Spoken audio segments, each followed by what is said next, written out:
સુરતમાં વધતા તાપમાન વચ્ચે આકરી ગરમી પડી રહી છે, ત્યારે રસ્તા પર તપતા વાહન ચાલકોને રાહત આપવા સુરત ટ્રાફિક પોલીસ અને હોપ ચેરિટેબલ ટ્રસ્ટ દ્વારા સરાહનીય પહેલ હાથ ધરવામાં આવી।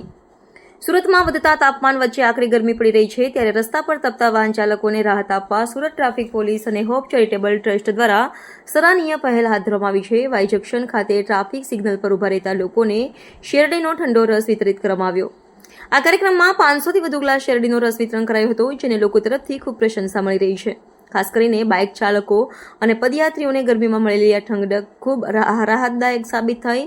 પીએસઆઈ એસએફ ગોસ્વામીએ જણાવ્યું કે આકરી પડેલી ગરમીમાં અમે ટ્રાફિક પોઈન્ટ્સ પર ઉભેલા લોકોને થોડીક ઠંડક આપવાના હેતુથી આ પહેલ હાથ ધરી છે। હોપ ચેરિટેબલ ટ્રસ્ટ સાથે મળી અમે શહેરના અન્ય વિસ્તારોમાં પણ આવું વિતરણ ચાલુ રાખીશું, જેથી લોકોમાં ડિહાઇડ્રેશનના કારણે થતા પ્રશ્નોને અટકાવી શકાય છે।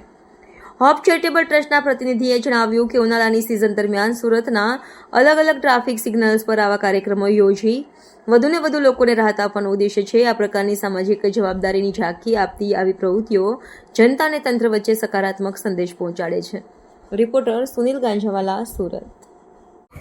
સુરત શહેરમાં હાલનું તાપમાન 39 થી 41 ડિગ્રી હોય અને 41 ડિગ્રી તાપમાનની વચ્ચે સુરત શહેર ટ્રાફિક પોલીસ અને હોપ ચેરિટેબલ ટ્રસ્ટના સંયુક્ત ઉપક્રમે જે પ્રજાને તાપમાં સિગ્નલ પર ઊભા રહેતા જે ગરમી લાગી રહી છે એમાંથી બચવા માટે અમે એમને એક રિફ્રેશમેન્ટ માટેનો પ્રયાસ કરેલ છે અને શેરડીના રસનું વિતરણ આ સંસ્થાના માધ્યમથી કરવામાં આવેલ છે।